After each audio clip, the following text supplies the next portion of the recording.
La mañana del 14 de marzo de 1987, Rafael Mendoza estacionó su Datsun Pickup frente a la casa de adobe donde había nacido 32 años atrás. El polvo del camino todavía flotaba en el aire cuando cerró la puerta con cuidado, como si el ruido pudiera despertar algo que ya no existía. Su padre, don Esteban Mendoza, había muerto 3 días antes en el Hospital Regional de Zamora, Michoacán, y Rafael venía de Los Ángeles por primera vez en 4 años. Desde el asiento del conductor, Rafael miró el rancho que había dejado atrás cuando tenía 18. El John Deere 3140 de 1976 estaba exactamente donde su padre siempre lo dejaba, bajo el mezquite grande cerca del granero. La pintura verde se había desvanecido hasta casi gris en algunos lugares. Al lado, la Ford Pickup F100 del 73, con el parabrisas estrellado que nunca arreglaron y la puerta del pasajero que había que abrir desde adentro. Rafael sintió algo en el pecho que no era exactamente tristeza, era más cercano al remordimiento. Eso es todo lo que te dejó, le había dicho su primo Martín por teléfono 2 semanas antes, cuando su padre todavía estaba en el hospital.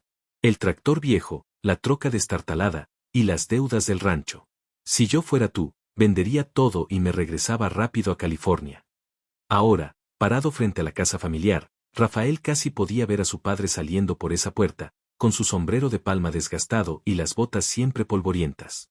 Don Esteban había trabajado esas tierras toda su vida, igual que su padre antes que él. Pero Rafael había querido algo diferente. Había cruzado la frontera en el 73, trabajó en la construcción en Los Ángeles, consiguió su green card en el 86 con la amnistía de Reagan, y nunca miró atrás. Bueno, casi nunca. Su hermana menor, Esperanza, salió de la casa secándose las manos en el delantal. Tenía 30 años pero parecía mayor, el sol y el trabajo del campo envejecían rápido. Se había quedado en el rancho, se había casado con un hombre del pueblo vecino, había tenido 3 hijos. Mientras Rafael enviaba dinero desde el norte, Esperanza había estado aquí, ayudando a su padre con las cosechas cuando podía. Ya llegaste, dijo ella, sin mucha emoción.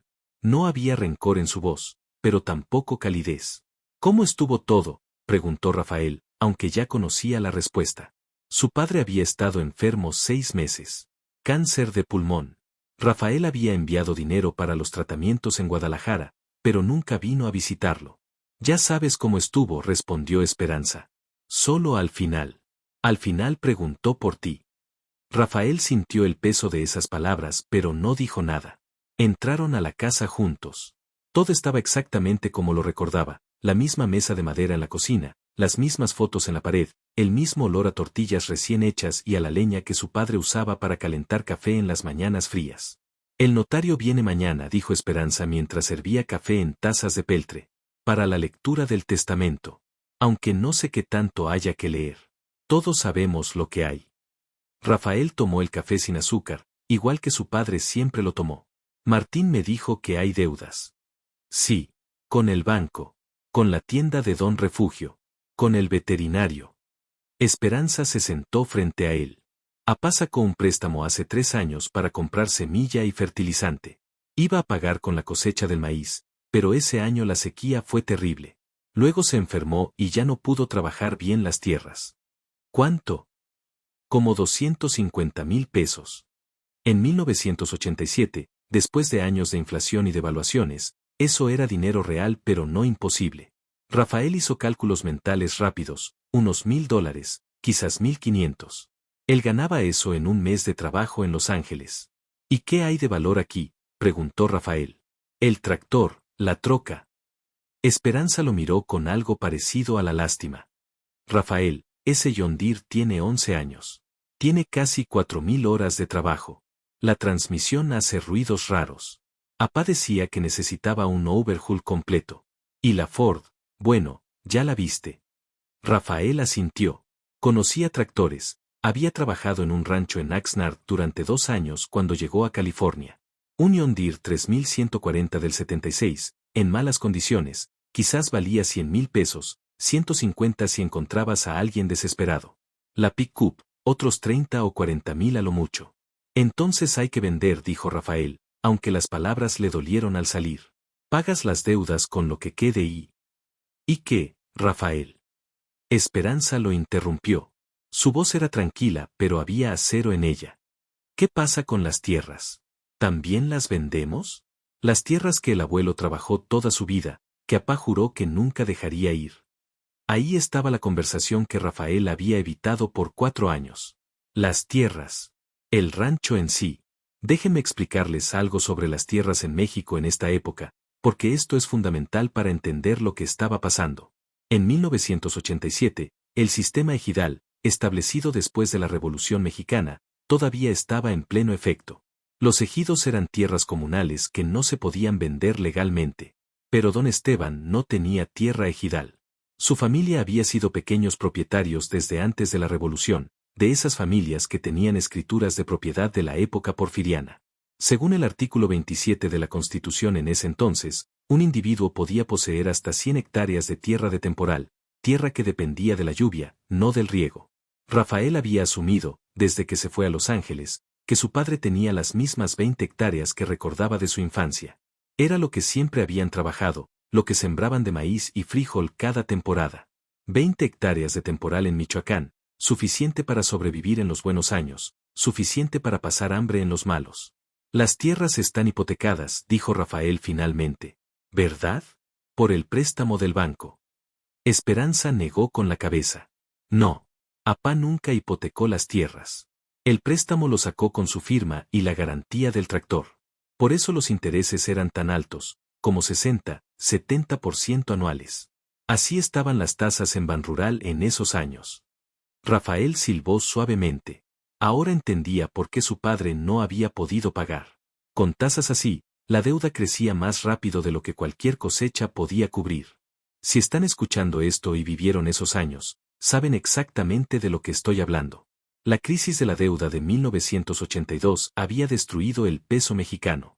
El gobierno de Miguel de la Madrid estaba implementando políticas de austeridad. Los créditos agrícolas tenían tasas de interés que en algunos casos superaban el 100% anual. Miles de pequeños productores perdían sus tierras cada mes.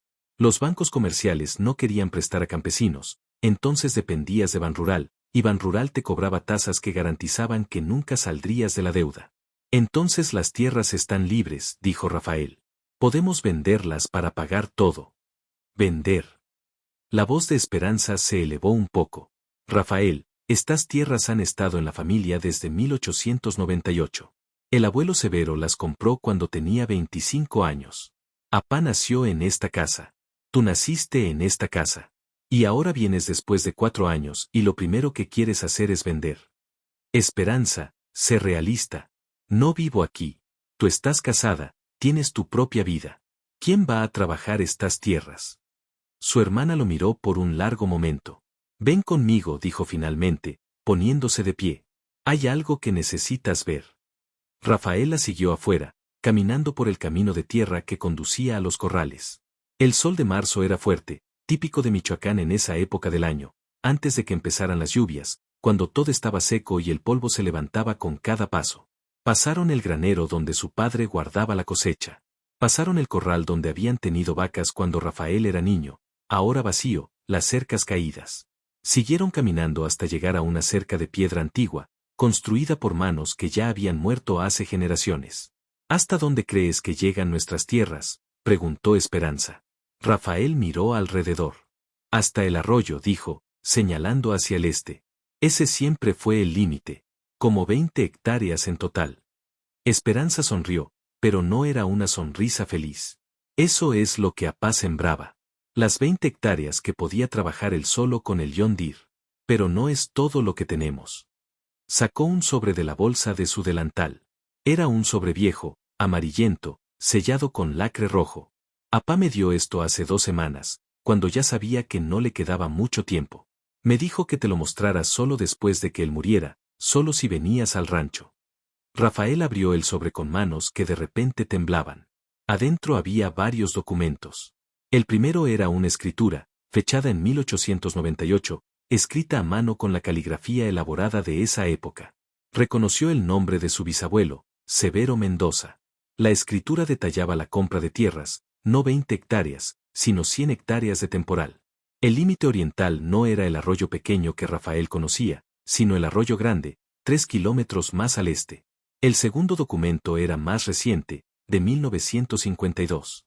Su abuelo, don Heriberto Mendoza, Había comprado más tierras del rancho vecino cuando ese propietario quebró. Otras 120 hectáreas.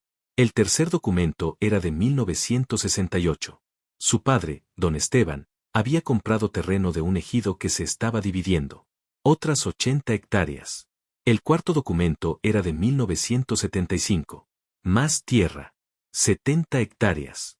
Rafael se quedó mirando los papeles, haciendo los cálculos en su cabeza. 100 más 120 más 80 más 70. 370 hectáreas, dijo Esperanza en voz baja. Más de 370 hectáreas que han pertenecido a nuestra familia por generaciones. Algunas trabajadas, la mayoría no. Apá solo podía cultivar 20 hectáreas él solo. Pero nunca vendió el resto. Nunca. Rafael sintió que sus piernas cedían. Se sentó en una piedra de la cerca, todavía sosteniendo los documentos. ¿Por qué nunca me dijo? Porque te fuiste, Rafael. La voz de Esperanza no era acusatoria, solo cansada. Te fuiste diciendo que el rancho no valía nada, que la vida del campo era para tontos, que en Estados Unidos ibas a hacer fortuna. ¿Cómo le ibas a decir a Pa que teníamos tierras que valían millones cuando su propio hijo pensaba que no valía la pena quedarse? Rafael cerró los ojos. Recordó la última conversación con su padre, en 1983, la última vez que había venido al rancho. Rafael acababa de conseguir un trabajo bien pagado en construcción. Le había dicho a su padre que se viniera con él a Los Ángeles, que vendiera el rancho y empezaran de nuevo. Su padre se había quedado callado por un largo rato, fumando un cigarro bajo el mezquite. Este rancho es todo lo que soy, había dicho finalmente don Esteban. No es solo tierra, mijo. Es promesa. Es historia. Es lo que mi padre me dejó, y lo que su padre le dejó a él. Si lo vendo, vendo mi apellido. Rafael había pensado que eran las palabras de un viejo terco que no entendía el mundo moderno. Ahora, sosteniendo esos documentos, se daba cuenta de que no había entendido nada. ¿Cuánto valen?, preguntó con voz ronca. Esperanza sacó otro papel del sobre. Era una evaluación reciente, de enero de 1987, firmada por un ingeniero agrónomo de Zamora. Según esto, a precios actuales, las 370 hectáreas valen aproximadamente 4 millones de pesos. Eso es casi $6,000. Pero Rafael sabía que eso era solo el comienzo. Si conoces algo de evaluación de tierras en México, sabes que los valuadores siempre subestiman el valor real. Y además, estaban en 1987. 5 años después, en 1992, cuando Salinas de Gortari reformaría el artículo 27 de la Constitución y permitiría la venta de tierras ejidales, el valor de la tierra agrícola en México explotaría. En regiones como el Bajío y Michoacán, el precio de tierras de temporal se triplicaría, cuadruplicaría en algunos casos. Pero había más. Rafael seguía leyendo los documentos. En el fondo del sobre había mapas, documentos del registro agrario, y algo más, cartas. Cartas que su padre había escrito pero nunca enviado. Estaban fechadas en diferentes años, 1985, 1986, enero de 1987. Abrió la primera, de 1985. Rafael, no te escribo estas cartas para mandártelas. Las escribo porque necesito decir lo que siento aunque nunca lo sepas. Compraste más tierra este año. 60 hectáreas del rancho de los Guzmán, que quebraron por las deudas. Te preguntarás por qué sigo comprando tierra que no puedo trabajar. Es porque sé que algún día esto va a valer algo. No para mí, yo ya estoy viejo. Pero para ti, para Esperanza, para tus hijos que tal vez nunca conoceré. La tierra es lo único que no pueden quitarnos si sabemos guardarla. Los gobiernos cambian, los pesos se devalúan, los bancos quiebran. Pero la tierra permanece. Ojalá algún día entiendas esto. Rafael sintió que algo se rompía dentro de él. Su padre había seguido comprando tierra, sacrificando todo, viviendo en esa casa de adobe sin lujos, conduciendo ese tractor viejo y esa pick-up destartalada, todo para acumular tierra para un hijo que se había ido y que pensaba que su padre era un tonto. La carta de 1986 era más corta. Hoy me diagnosticaron cáncer. No sé cuánto tiempo me queda. He pensado en venderte todo y mandar el dinero para que vivas mejor en Los Ángeles. Pero no puedo. Sería traicionar todo lo que representa este rancho. Esperanza me dice que debería decirte sobre las tierras, llamarte, pedirte que regreses. ¿Pero qué derecho tengo a arruinar la vida que construiste allá? Ya hiciste tu elección, mijo. La última carta, de enero de 1987, apenas 2 meses antes de su muerte, era la más difícil de leer. Me quedan semanas, quizás días. Le di los documentos a Esperanza. Le dije que te los enseñes solo si vienes para el entierro. Si no vienes, que se quede ella con todo, ella se lo merece más. Pero si vienes, quiero que sepas algo, nunca estuve enojado contigo por irte. Estaba orgulloso de que tuvieras el valor de buscar algo mejor. Lo que me dolió fue que pensaras que lo que teníamos aquí no valía nada. Este rancho, estas tierras, son el trabajo de 4 generaciones de Mendoza. Y tú eres la quinta, Rafael. Seas que te quedes o que te vayas otra vez, eres parte de esta historia. Las tierras son tuyas ahora, tuyas y de Esperanza. Haz con ellas lo que creas correcto. Solo te pido una cosa, antes de vender, antes de decidir que no vale la pena, trabaja la tierra un día. Un solo día. Siembra algo con tus propias manos. Entonces decide. Rafael no se dio cuenta de que estaba llorando hasta que las lágrimas cayeron sobre el papel amarillento. Esperanza le puso una mano en el hombro. ¿Entiendes ahora?, preguntó ella suavemente. No se trata del John Deere viejo o de la Ford destartalada. Se trata de lo que esas máquinas trabajaron durante años. Se trata de cada hectárea que papá compró con el dinero que podría haber usado para arreglarse los dientes, para comprarse ropa nueva, para tomarse unas vacaciones. Rafael se limpió la cara con el dorso de la mano. Miró hacia el este, donde ahora sabía que sus tierras se extendían mucho más allá de lo que había imaginado. 370 hectáreas. Casi 1000 acres. En Michoacán, en 1987, eso no era una fortuna, todavía. Pero era potencial. Era futuro. El notario viene mañana, dijo finalmente. ¿Qué dejó el testamento? Todo dividido entre tú y yo, respondió Esperanza. 50 y 50. 185 hectáreas cada uno.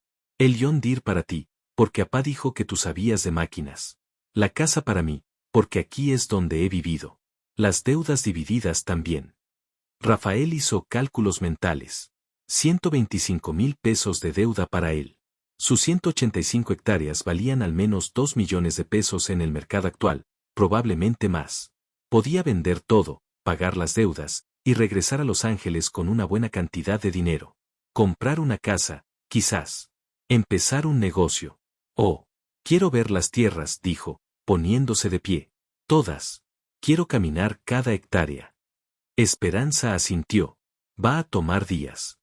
Tengo tiempo. Pedí 2 semanas de permiso en el trabajo. Pasaron los siguientes 3 días caminando las tierras.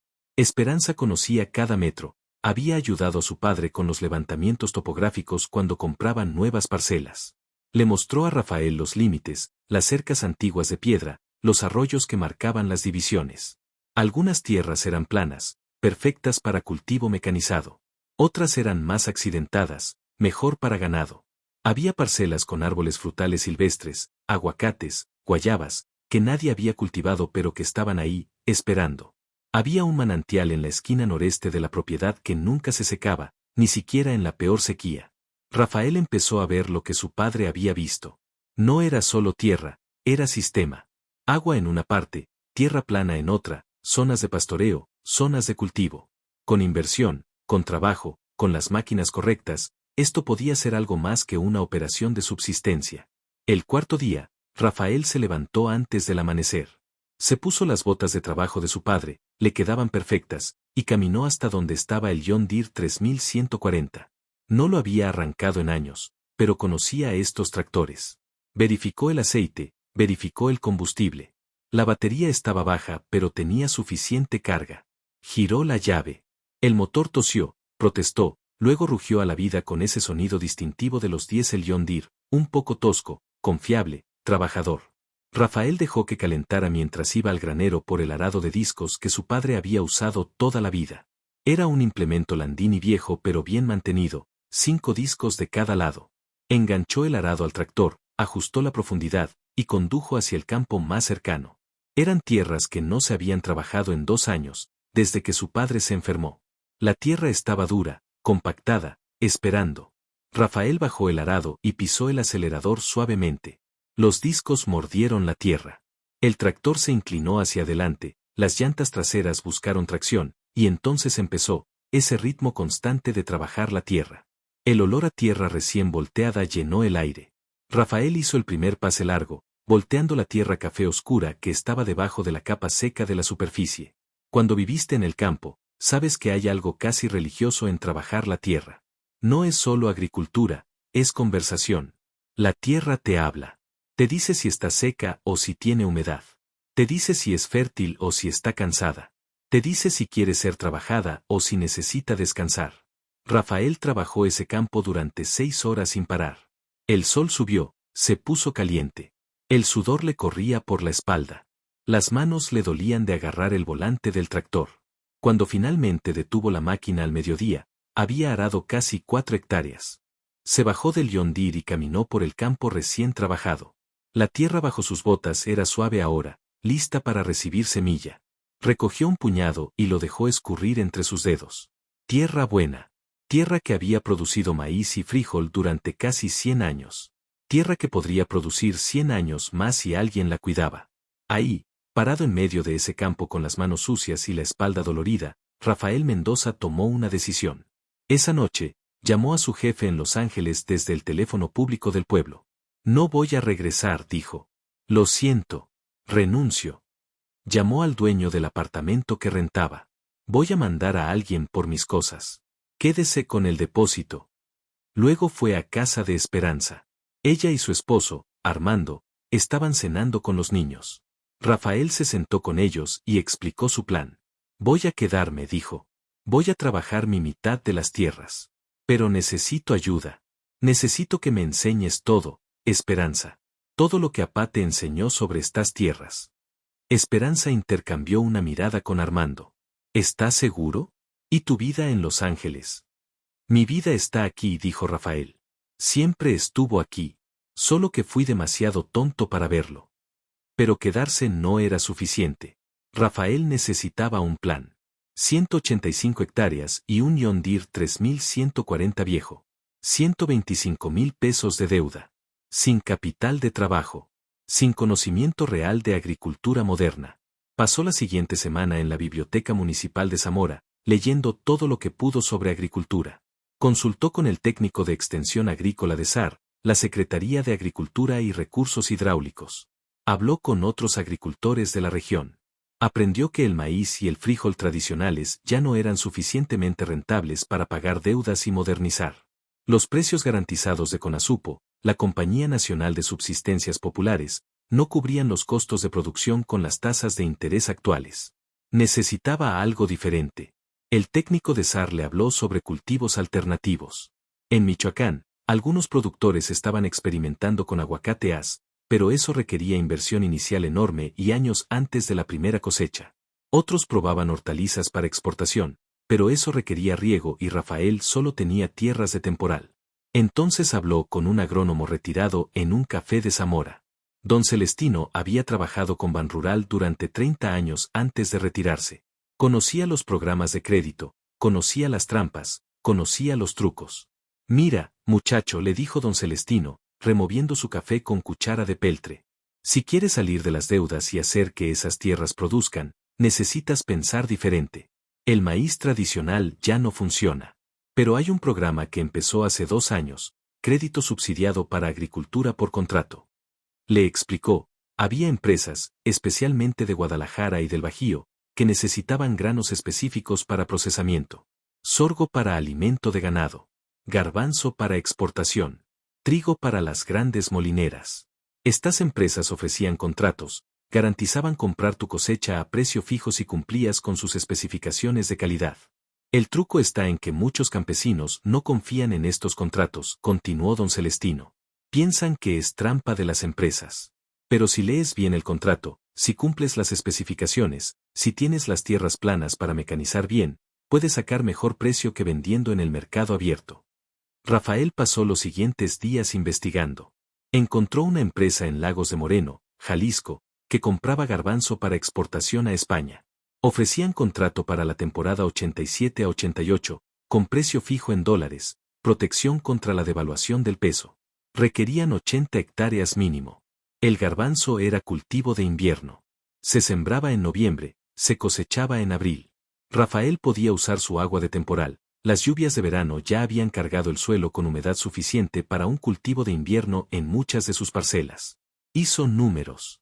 80 hectáreas de garbanzo, con rendimiento conservador de 1 tonelada por hectárea, a precio de contrato de 120 pesos por kilo, potencialmente 96,000 pesos de ingreso bruto. Descontando costos de semilla, fertilizante, diésel, cosecha, podría quedar con 40, 50,000 pesos netos y todo salía bien. No era suficiente para pagar toda la deuda de un golpe, pero era un comienzo. Fue al banco en Zamora. El mismo banco donde su padre había sacado el préstamo que todavía debía. El gerente, licenciado Soto, lo recibió con expresión de pésame profesional. Lamento mucho lo de don Esteban, dijo, aunque sus ojos decían que estaba más preocupado por los 125,000 pesos que el muerto debía.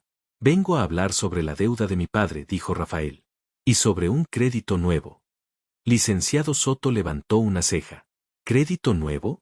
Señor Mendoza, con todo respeto, usted ya debe una cantidad considerable. Rafael puso el contrato de garbanzo sobre el escritorio. Tengo un contrato garantizado por 80 hectáreas.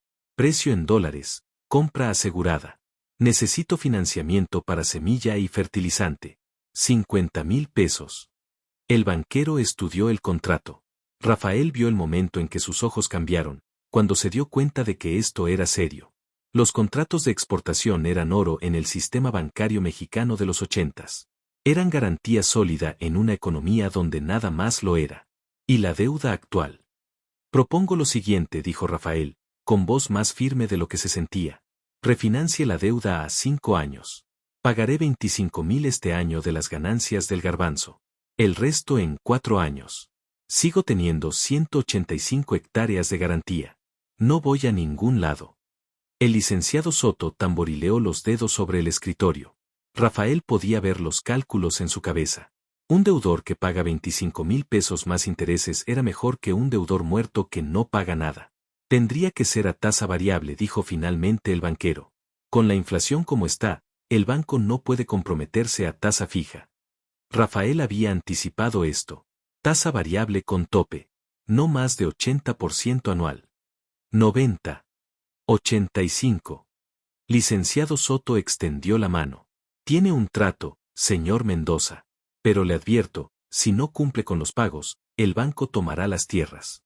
Rafael estrechó su mano. No voy a fallar. Salió del banco con el compromiso de crédito en mano. Ahora venía la parte difícil, hacer que funcionara.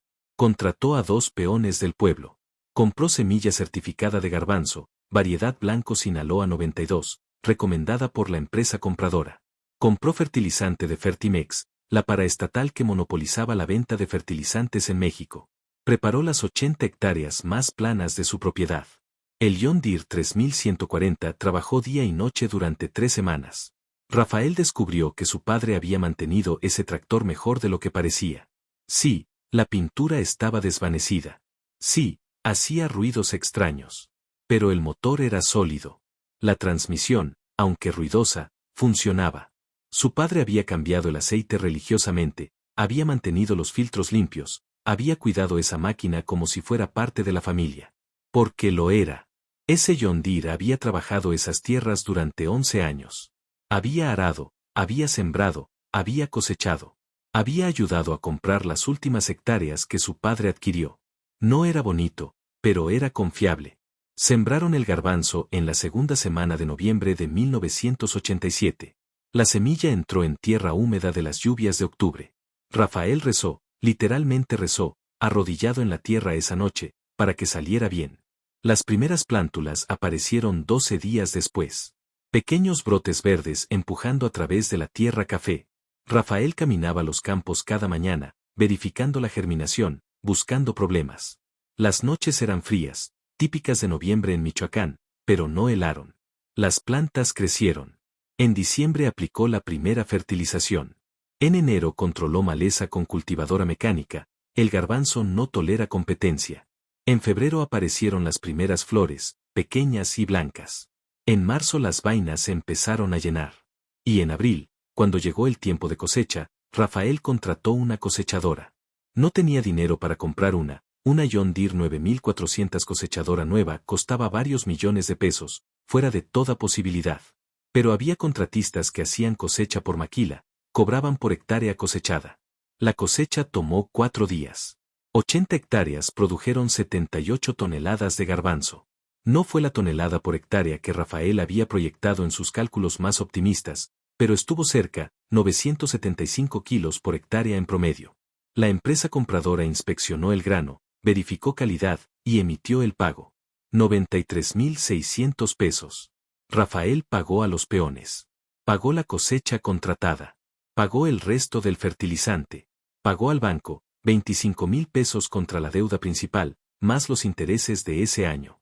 Le quedaron 22.000 pesos. No era una fortuna. Era exactamente lo que había ganado en Los Ángeles en 2 meses de trabajo en construcción. Pero era diferente. Era dinero que salió de su tierra, con su trabajo, siguiendo el plan de su padre, aunque su padre nunca lo hubiera articulado así. Esa noche, Rafael se sentó bajo el mezquite grande donde su padre solía sentarse.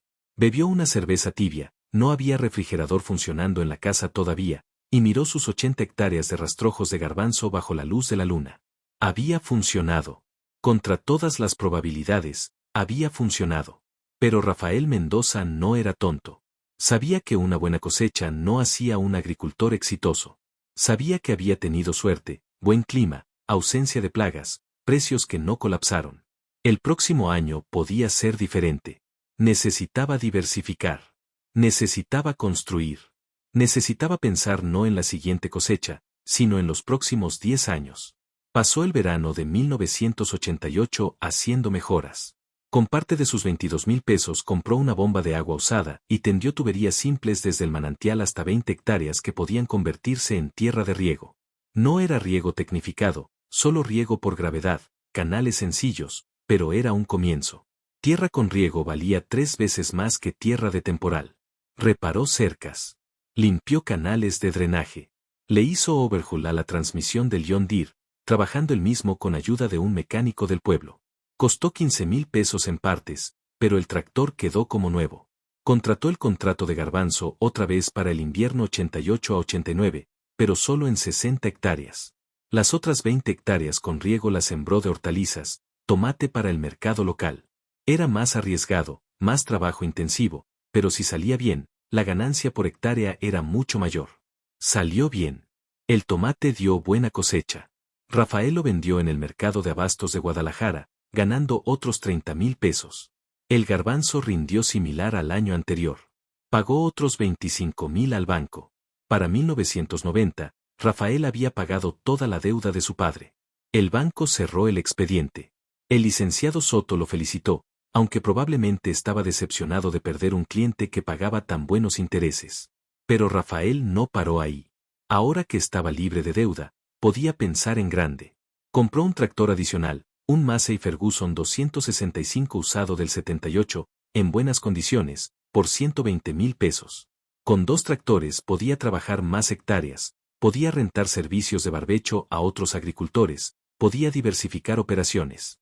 En 1992, cuando el gobierno de Salinas reformó el artículo 27 y permitió la venta de tierras ejidales, Rafael vio lo que venía. Los precios de tierra empezaron a subir. Empresas agrícolas empezaron a comprar grandes extensiones. Los ejidatarios, muchos viejos y sin hijos que quisieran seguir en el campo, empezaron a vender. Rafael no vendió. Al contrario, compró. Con capital que había acumulado de 5 años de buenas cosechas, más un crédito nuevo de un banco comercial que ahora sí le prestaba por su historial de pago, Rafael compró otras 80 hectáreas del ejido vecino. Un ejidatario viejo sin familia se las vendió por precio justo.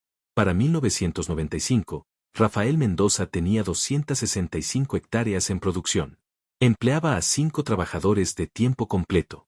Había construido una casa nueva, no lujosa, pero sólida, con agua corriente y electricidad confiable. Había instalado riego por aspersión en 50 hectáreas. Tenía 3 tractores ahora, el John Deere 3140 original de su padre, el Massey Ferguson 265, y un Ford 5610 nuevo que había comprado en 1994. Esperanza y Armando trabajaban sus propias 185 hectáreas.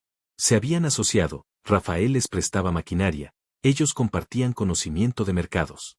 Entre los 2 hermanos, controlaban más de 400 hectáreas de tierra productiva en el corazón de Michoacán. ¿Se acuerdan del primo Martín, el que le había dicho a Rafael que vendiera todo y regresara a California? Martín había vendido su pequeña parcela en 1988 y se fue a Tijuana a trabajar en maquiladora. En 1995, estaba ganando salario mínimo ensamblando televisores. Rafael no lo juzgaba, cada quien toma sus decisiones, pero sabía que él había tomado la correcta. El John Deere 3140 del 76 seguía trabajando. Ya tenía casi 20 años, más de 8.000 horas en el odómetro. Rafael lo había reconstruido completamente 2 veces. La cabina estaba mejor. La pintura estaba fresca, verde John Deere brillante, con el asiento nuevo y cómodo. Pero era la misma máquina que su padre había conducido durante 11 años. La misma que había comprado con sudor y sacrificio. La misma que nunca vendió aunque el dinero fuera corto.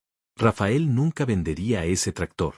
Cuando finalmente fuera demasiado viejo para trabajar, lo estacionaría frente a la casa como monumento. Porque ese John Deere representaba algo más que 85 caballos de fuerza y metal verde. Representaba la visión de su padre. Representaba la promesa de 4 generaciones de Mendoza. Representaba todo lo que Rafael casi perdió porque fue demasiado tonto para ver el valor de lo que tenía. Ahora, déjenme conectar esta historia con algo que sigue siendo relevante hoy. Los principios que don Esteban Mendoza entendió: acumular activos productivos, mantener la tierra en la familia, nunca endeudarse más allá de tu capacidad de pago, invertir en mejoras graduales en lugar de lujos inmediatos. Estos principios son tan ciertos en 2025 como lo eran en 1987. La tecnología ha cambiado. Los tractores modernos tienen GPS, control automático, sensores de rendimiento. Pero los fundamentos de la agricultura familiar exitosa siguen siendo los mismos: paciencia, disciplina, visión de largo plazo, y orgullo en la tierra. Los campesinos que enfrentan decisiones hoy sobre si vender sus tierras por desarrollo urbano, si endeudarse para comprar equipo nuevo, si quedarse en el campo o irse a la ciudad, enfrentan exactamente las mismas preguntas que enfrentó Rafael Mendoza en 1987. Y las respuestas correctas probablemente siguen siendo las mismas. Trabaja la tierra primero, conoce su valor antes de decidir, nunca subestimes lo que las generaciones anteriores construyeron. En el año 2000, cuando Rafael tenía 45 años, su hijo mayor, Esteban, nombrado por su abuelo, se graduó de ingeniero agrónomo en la Universidad de Chapingo. Regresó al rancho no porque no tuviera opciones, sino porque vio el potencial. Vio que su padre había convertido 370 hectáreas heredadas y un tractor viejo en una operación agrícola que valía varios millones de pesos y empleaba a 15 familias. Esteban hijo trajo nuevas ideas. Agricultura de precisión. Cultivos de especialidad. Certificaciones orgánicas. Pero lo hizo basado en la fundación que su abuelo construyó, que su padre salvó, que ahora podía crecer. El día que Esteban hijo manejó el John Deere 3140 por primera vez, ahora completamente restaurado, funcionando perfectamente, Rafael se paró en el mismo lugar donde su padre solía pararse, bajo el mezquite grande, viéndolo trabajar el campo. Y entendió completamente, por primera vez, lo que su padre había sentido todos esos años. Orgullo. No orgullo arrogante, sino orgullo tranquilo de saber que lo que construyes con tus manos, con tu sudor, con tu sacrificio, puede durar más allá de tu vida. Puede convertirse en legado. Puede convertirse en futuro para los que vienen después. Don Esteban Mendoza murió en 1987 pensando que su hijo lo consideraba un tonto por aferrarse a un rancho pequeño y un tractor viejo.